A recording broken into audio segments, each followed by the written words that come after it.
The statement that the Hindu civilization didn't really start until the Gupta period is a bit of a simplification. The Vedic period is considered the formative period of Hinduism, and many of the core beliefs and practices of Hinduism can be traced back to this period.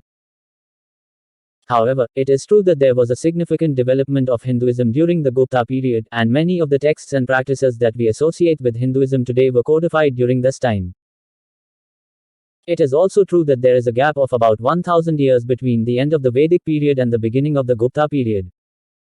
However, this does not mean that there was no continuity between the two periods. There is evidence to suggest that some of the Vedic traditions and beliefs continue to be practiced during this time, and they may have even influenced the development of Hinduism during the Gupta period. Ultimately, the question of whether or not the Hindu civilization started in the Gupta period is a matter of definition. If we define Hinduism as the religion that is practiced today, then it is clear that the Gupta period played an important role in its development. However, if we define Hinduism more broadly as the religious tradition that emerged from the Vedic period, then it can be argued that the Hindu civilization started much earlier.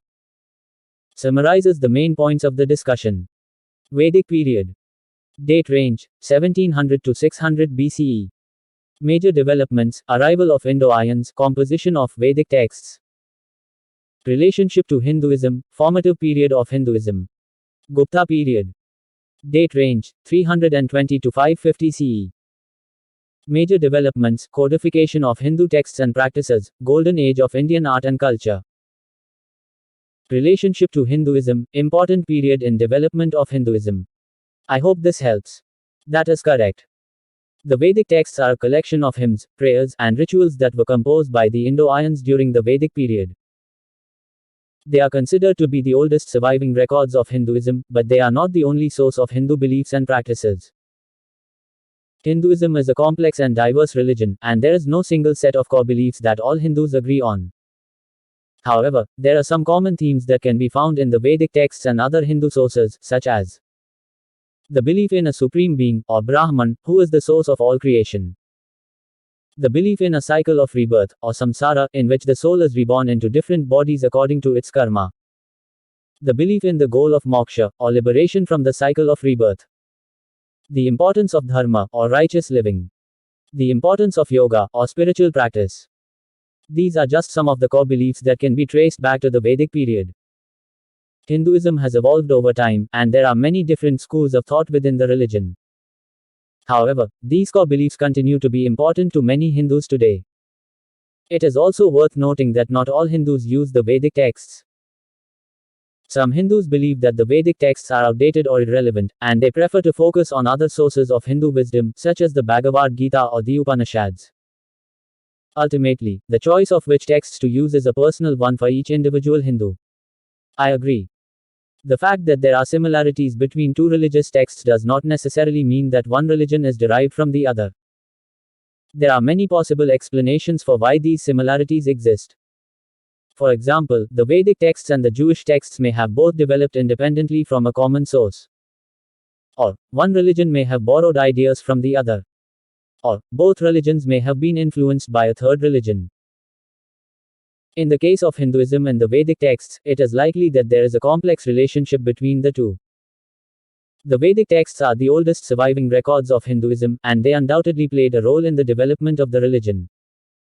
However, Hinduism has evolved over time, and it has also been influenced by other religions, such as Buddhism and Jainism. It is therefore difficult to say definitively whether or not Hinduism is derived from the Vedic texts. However, it is clear that the Vedic texts have had a significant impact on the development of Hinduism. As for your example of the similarities between the Vedic texts and Judaism, it is important to note that there is no consensus among scholars about the nature of these similarities.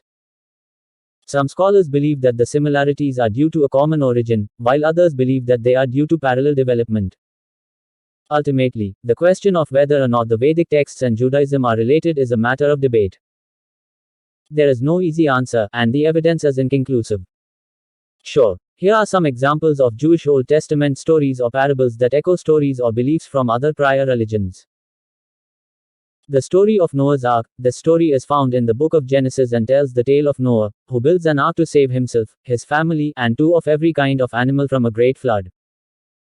There are similar stories in other cultures, such as the Sumerian story of Ziusudra and the Babylonian story of Utnapishtim.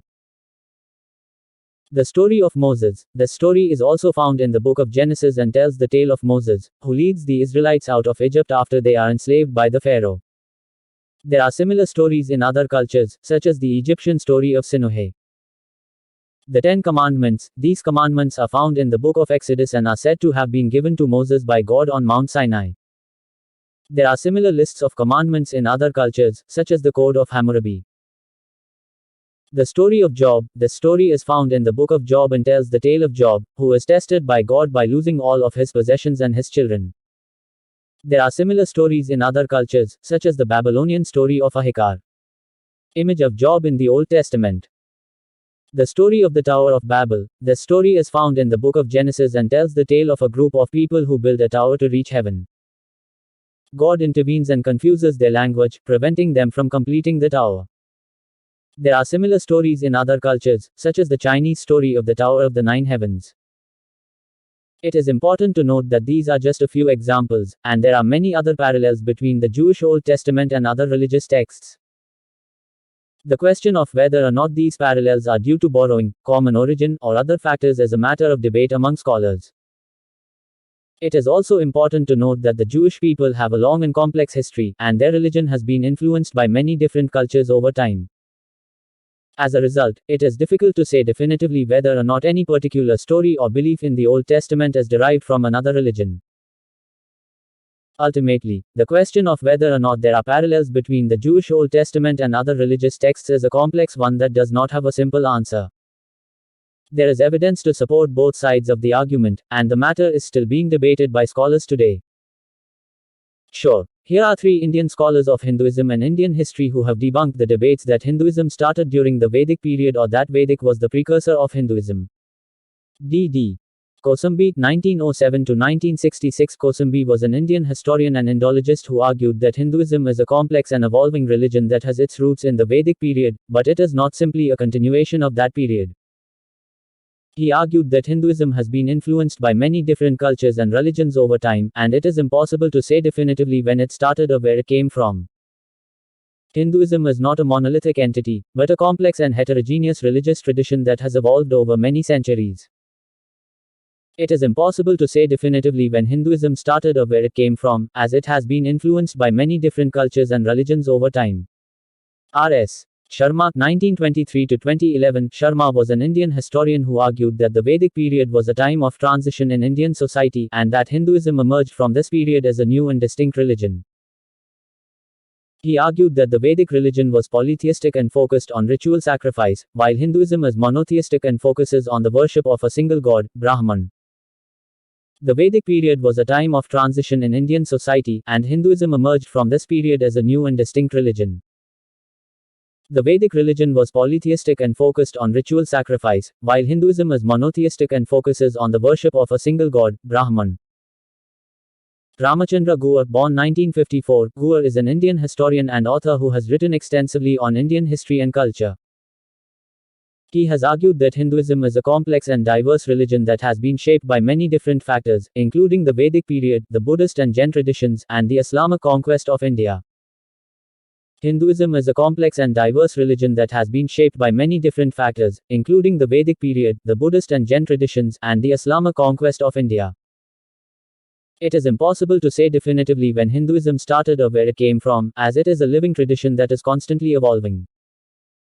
These are just a few examples of Indian scholars who have debunked the debates that Hinduism started during the Vedic period or that Vedic was the precursor of Hinduism. There are many other scholars who have written on this topic, and the debate is still ongoing. The Vedic civilization is a broad term used to refer to the cultures and societies of the Indian subcontinent during the Vedic period, which is generally dated to between 1700 and 600 BCE. The Vedic period is divided into 2 main phases, the early Vedic period 1700 to 1100 BCE, and the late Vedic period 1100 to 600 BCE. The early Vedic period is characterized by the arrival of the Indo-Aryan peoples in the Indus Valley region. These people brought with them their own language, culture, and religion, which were gradually adopted by the local population. The Vedic texts, which are the earliest surviving records of the Indo-Aryans, were composed during this period. The late Vedic period saw the development of new political and social structures, as well as the rise of new religious movements, such as Jainism and Buddhism. The Vedic texts continued to be composed during this period, but they also underwent significant changes. The Vedic civilization effectively disappeared around 600 BCE, with the rise of the Mahajanapadas, or great states. These states were characterized by a more centralized political system and a more urbanized culture. The Vedic texts continued to be studied and recited, but they no longer played the same central role in society. There is no single book of faith that can be said to represent the Vedic civilization. The Vedic texts are a collection of hymns, prayers, and rituals, and they do not form a single, coherent religious system. However, the Vedic texts do share some common themes, such as the importance of sacrifice, the worship of gods and goddesses, and the belief in an afterlife. In addition to the Vedic texts, there are also some archaeological remains from the Vedic period. These remains include settlements, burial sites, and ritual objects. However, the archaeological record is not as complete as the textual record, and it is difficult to reconstruct the full history of the Vedic civilization from these sources. Overall, the Vedic civilization was a complex and diverse one. It is difficult to say exactly when it disappeared, as there was no single event that marked its end. However, the Vedic texts and archaeological remains provide us with a glimpse into this fascinating period of Indian history. Sure, here are the examples of overlap between the Vedic period and Hinduism. The concept of Brahman as the supreme reality or ultimate principle of the universe. It is often described as formless, nameless, and beyond human comprehension. In the Vedic period, Brahman was worshipped as a god, but in later Hinduism, it came to be seen as the underlying reality of all things. The concept of karma as the law of cause and effect. It is believed that our actions in this life will determine our fate in the next life. Good deeds will lead to good karma, and bad deeds will lead to bad karma. Karma is a complex concept, and there is no single interpretation of it. The concept of dharma is the moral law or duty. It is believed that everyone has a dharma, or a set of duties, that they must fulfill. Dharma can be different for different people, but it is generally thought to include things like honesty, compassion, and respect for others. The concept of moksha is the state of liberation from the cycle of rebirth. It is believed that moksha can be achieved through a variety of means, such as meditation, yoga, and selfless service. Moksha is the ultimate goal of many Hindus, and it is seen as the way to escape from suffering and attain eternal peace. The worship of gods and goddesses. The Vedic texts refer to a variety of gods and goddesses, such as Indra, Agni, and Surya. These gods and goddesses are also worshipped in Hinduism, although their significance may have changed over time. For example, Indra is still worshipped as a god of rain and thunder, but he is no longer seen as the supreme god. The practice of ritual sacrifice. The Vedic texts describe the practice of ritual sacrifice, which was an important part of Vedic religion. This practice involved offering animals, food, and other objects to the gods. Ritual sacrifice is no longer as common in Hinduism, but it is still practiced by some Hindus. The belief in reincarnation. Reincarnation is the belief that the soul is reborn into a new body after death. This belief is found in both the Vedic texts and Hinduism. The specific details of reincarnation vary, but it is generally believed that the soul is reborn into a higher or lower life form depending on its karma. The use of mantras and meditation. Mantras are sacred words or phrases that are repeated during meditation. They are believed to have the power to purify the mind and connect the practitioner with the divine. Meditation is a practice that involves focusing the mind on a single object or thought. It is believed to be a way to achieve spiritual enlightenment. The importance of yoga and other spiritual practices. Yoga is a system of physical and mental exercises that is believed to promote physical and spiritual well-being. It is a central part of Hinduism, and there are many different types of yoga.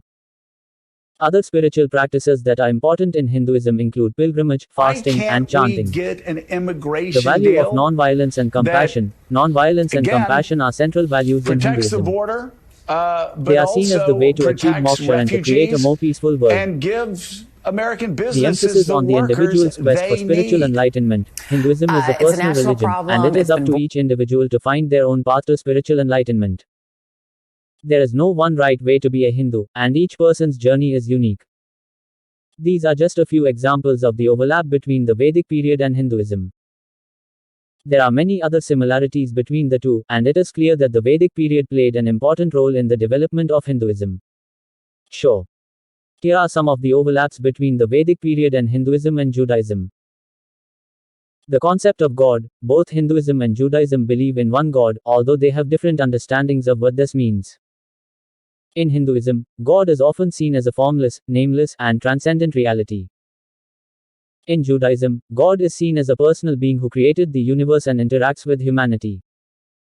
The concept of karma. Both Hinduism and Judaism believe in the law of cause and effect, also known as karma. This means that our actions in this life will have consequences in the next life. Good deeds will lead to good karma, and bad deeds will lead to bad karma. The concept of dharma. Both Hinduism and Judaism believe in the concept of dharma, which is the moral law or duty. It is believed that everyone has a dharma, or a set of duties, that they must fulfill. Dharma can be different for different people, but it is generally thought to include things like honesty, compassion, and respect for others. The concept of moksha. Both Hinduism and Judaism believe in the concept of moksha, which is the state of liberation from the cycle of rebirth. States, that's not in Hinduism, moksha is often seen as the ultimate goal of human existence. Governor Pritzker in Illinois, In Judaism, moksha is not the ultimate goal, but it is seen as a state of great spiritual perfection. As trying as it is, I think is probably the belief in reincarnation. Both Hinduism and Judaism believe in the belief in reincarnation, which is the belief that the soul is reborn into a new body after death. That is the problem. This belief is found in both the Vedic texts and the Hebrew Bible. The importance of ethical living. Both Hinduism and Judaism emphasize the importance of ethical living. They believe that we should live our lives in accordance with the moral law, and that this will lead to a better life for ourselves and for others. The value of family and community. Both Hinduism and Judaism place a high value on family and community. They believe that we should take care of our families and our communities, and that this is essential for a happy and fulfilling life. These are just some of the similarities between Hinduism, the Vedic period, and Judaism. There are many other similarities, and it is clear that these three religions have influenced each other over the centuries. Yes, that is a reasonable conclusion. There is no evidence that Judaism was derived from the Vedic civilization. The similarities between the two religions are likely due to parallel development or cultural diffusion. The same can be said for Hinduism. There is no evidence that Hinduism was derived from the Vedic civilization. The similarities between the two are likely due to parallel development or cultural diffusion. It is important to note that the term derived can be interpreted in different ways. In one sense, it can mean that one religion was directly copied from another religion. In another sense, it can mean that one religion was influenced by another religion, but not directly copied from it. In the case of Judaism and Hinduism, it is more likely that they were influenced by each other, but not directly copied from each other. There is evidence of cultural diffusion between the two religions, such as the trade routes that connected India and the Middle East. It is also important to note that the Vedic civilization was a complex and diverse one. There were many different cultures and religions that existed during the Vedic period. It is therefore possible that Hinduism was influenced by one or more of these cultures and religions, in addition to the Vedic civilization itself. So my house was built about 500 years ago. The question of whether or not Hinduism was derived from the Vedic civilization is a complex one that does not have a simple answer. There is evidence to support both sides of the argument, and the matter is still being debated by scholars today.